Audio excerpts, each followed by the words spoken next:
There's a tendency when thinking back on fond video game memories to focus on emotional nostalgia, how a game's story or gameplay made you feel, or what you remember about your experience of consuming that game, what your life was like when the game came out, things like that. Another dimension, however, is how you reacted to technological advances in game development the first time you witnessed them. For example, I remember the excitement of playing Wolfenstein 3D for the first time, because it was my first full-color 3D gaming experience. Now we recognize that Wolf 3D's graphics used a mathematical shortcut to create an illusion of three-dimensional environments. But that was still an accomplishment, and in 1992, walking around Castle Wolfenstein was an unprecedentedly immersive experience. In this video, I'm going to focus on the graphical aspects of games that most impressed me when I first witnessed them. The visual innovations that made me point to the screen and exclaim, "Look at that!" I'm Jesse Jace, and this is my top 10 list of groundbreaking video game visuals.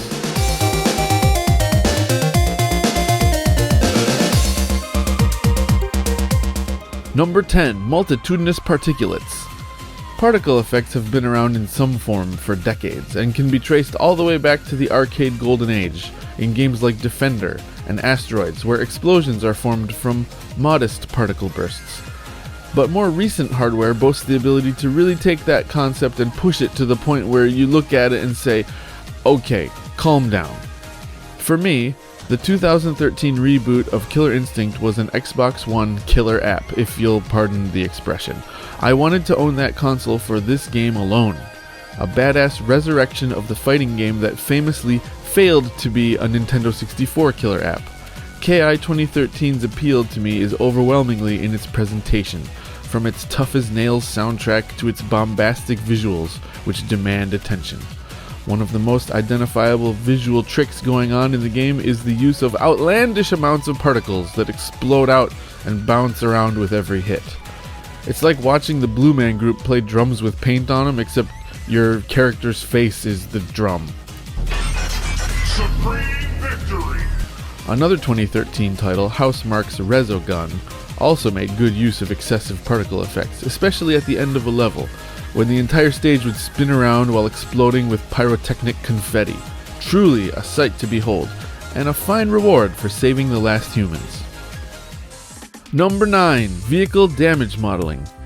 Maybe this says something about me, but my favorite racing and driving games aren't the one where you tune up your car's suspension, or the ones where you hone your reaction times and make split-second decisions to get the best lap time. They're the ones where dudes get wrecked. Vehicle damage modeling appeared back in the 5th console generation in games like Reflections Interactive's Destruction Derby, which came out in 1995 on the PlayStation, and improved throughout the 6th generation in games like Grand Theft Auto 3. But when the Burnout series came along, holy cow, look out. My jaw dropped the first time I played Burnout 3 Takedown and saw the twisted wrecks of my computer-controlled opponents flying off the road in slow motion. I'm pretty sure I yelled for joy. Combined with the game's emo rock soundtrack, I was basically in gaming heaven.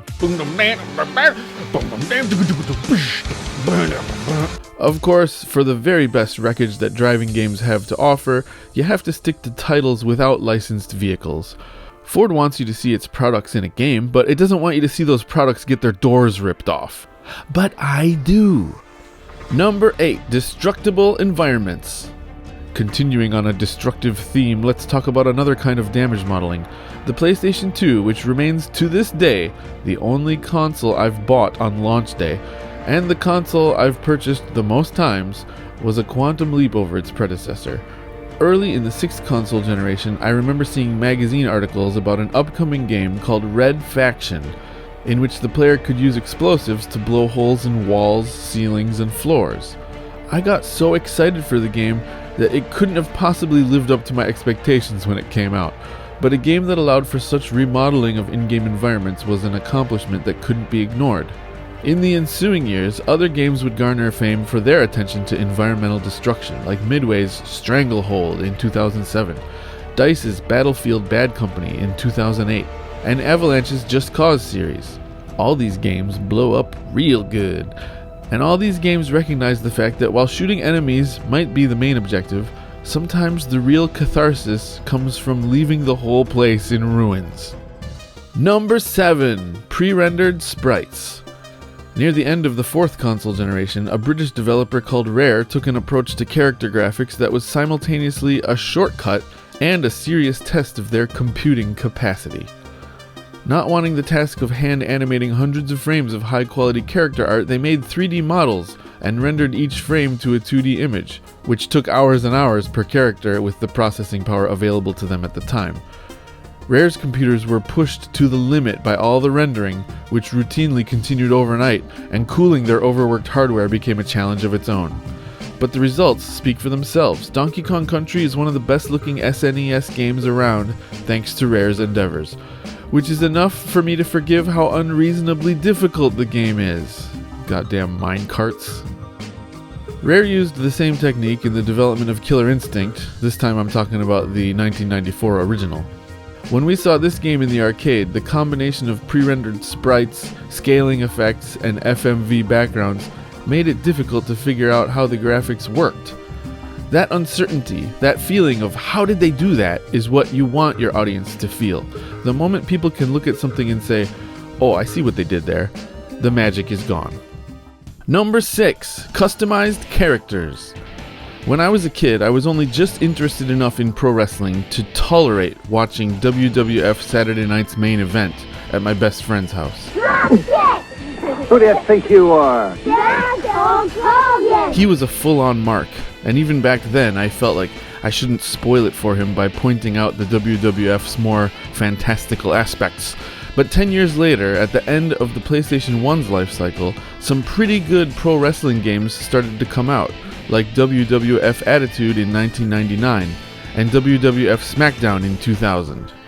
What I quickly learned about these games was that there was endless enjoyment to be found in designing the most idiotic possible grapplers in Create a Superstar mode, and then subjecting them to all kinds of in and out of the ring drama.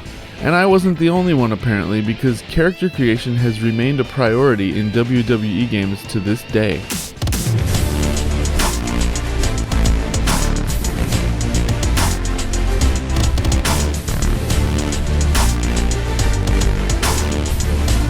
Ladies and gentlemen, this is proof anything can happen in the World Wrestling Federation. Number 5. True 3D.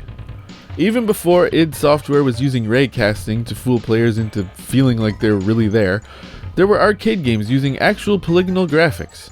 Atari had two in 1989, Hard Drivin' and Stun Runner. I remember it being tough to get used to the first-person perspective of Hard Drivin'. Early in the game there was a loop that it was pretty difficult to navigate. I fell off the thing almost every time. And imagine my amazement when, 4 years later, nearly the same level of graphical fidelity was achieved by the Super Nintendo game Star Fox, and then Stunt Race FX the following year. Gamers of the time were pleased as punch to see 3D graphics on a home console, low poly though they may have been. We Nintendo kids showed up at school the next day feeling very well prepared for the console war. Sega kids were like, Techno Cop, busted! And we were all, oh yeah? Well, FX chip. And then we got wedgied. And we never talked about Star Fox at school again. Number 4. Ragdoll Blending. In the late 90s, games started to boast ragdoll physics, where gravity and collision would act on in-game models in semi-realistic ways. The best known application of this effect is in action games where it's used on dead characters' bodies, but some devs shied away from complete adoption of this technique, probably reasoning that pre-planned animations were less buggy and better looking. Free Radical Design's year 2000 FPS Time Splitters, for example, made a show of realistic pre-animated character death throes. There was a problem with an all-or-nothing approach to ragdoll physics, however. Time Splitter's character deaths usually looked good, but planking and clipping issues could arise when characters didn't die on a perfectly flat floor. In the 2000s, developers figured out you could mix ragdoll physics with pre-planned animation, resulting in an even higher degree of realism. My first memory of noticing this ragdoll blending was in Halo 3's multiplayer mode, where dying characters would briefly exhibit movement before going limp. It's funny, I knew exactly what I was seeing when I first saw it, yet I was still impressed with it. And good thing, because I saw it a lot. on account of how much I died in Halo 3 multiplayer. Number 3, scaling effects. Before we had polygons, we had to make do with the illusion of depth provided by scaling. If you were a console warrior in 1991, you knew that the SNES had Mode 7, a graphics layer capable of scaling and rotating two-dimensional images. One of the first Super Nintendo games I ever played was The Legend of Zelda: Link to the Past, a game which is not remembered for its use of Mode 7. The in-game map, however, had a simple, single-point perspective scaling effect applied to it which made things at the bottom of the screen look closer to your eyes than things at the top. This isn't by any means the most dynamic or creative use of Mode 7 in an SNES game, but it's the first one I remember seeing, and it knocked my socks off. My socks literally flew right off and hit my best friend's mom in the face, and I was never invited over for dinner again. Later SNES titles like Super Castlevania 4 and Axelay would take Mode 7 to greater heights, the former even working rotation effects into the gameplay. But did you know, certain NES games also employed limited scaling effects, such as during the opening sequence of Battletoads. See, you didn't even notice them, did you? Because you were too busy looking at the Dark Queen's turbo tunnel. Number 2, Silent Hill 2's flashlight. The brutal psychological experience that is Silent Hill 2 owes a lot to the game's overall darkness, but without that darkness you wouldn't be able to appreciate the most technically impressive aspect of the game, the flashlight. Protagonist James Sunderland spends approximately the first half hour of the game outdoors, then in the Woodside apartments without a flashlight, which is a bad, scary feeling. We enter the apartments in the daytime, yet with all the windows boarded up, it's oppressively dark inside. The room where you receive the flashlight is a showcase in and of itself. You walk in and the thing is shining right in your face. Then you pick it up and you are immediately shown how scary the game's enemies look when lit by its cone. When I hear the title Silent Hill 2, the image that pops into my head is of a creepy mannequin legs monster, brightly lit and casting awful shadows on the wall behind it. That's what made the flashlight in this game great. Silent Hill 1 had a flashlight, but that one didn't cast dynamic shadows. The difference is stark. Also, Silent Hill 1 had a plot about a cult trying to force a girl to give birth to a god, and come on, that sucks. Later in Silent Hill 2, the player's eventual dependence on the flashlight is exploited when the game takes the flashlight away from you, forcing you to appreciate the item that previously made monsters look scarier and drew their attention to you. So this in-game item is simultaneously a technical marvel, an ingenious design choice, and a way to deepen the player's sense of helplessness. Very nicely done, Konami. I can't wait for the remake. Number 1, Sprite Lighting. The days of hand-drawn sprites in fighting games may be gone, but let's never forget the artistry that early fighting games had. These days, I guess I'll settle for the faux 2D art style of recent anime fighters like Guilty Gear Strive and Dragon Ball FighterZ, but what I really long for are those beautiful, beautiful pixels of yore. In the year 2000, Capcom vs. SNK Millennium Fight 2000, catchy name, did something I thought was really cool: rim lighting on sprites. In certain stages, characters had a hard directional highlight on them. A simple effect, but such a nice detail. The same effect also appeared in SNK vs. Capcom SVC Chaos in 2003. But the peak of fighting game pixel art, in my opinion, is represented by the character sprites in the King of Fighters 13. In their natural state, the sprites are pretty enough, but the sprites also contain hidden data that controlled the contrast of highlights and shadows depending on the environment's lighting conditions. The result is 2D characters that blend naturally with their environment, regardless of which stage they're on. You can also see a nice marriage of rim lighting and shading in the character sprites in Streets of Rage 4, probably the best looking belt-scrolling beat-em-up ever made. The virtual disappearance of 2D sprites in fighting games after KOF 13 is a heartbreak for me.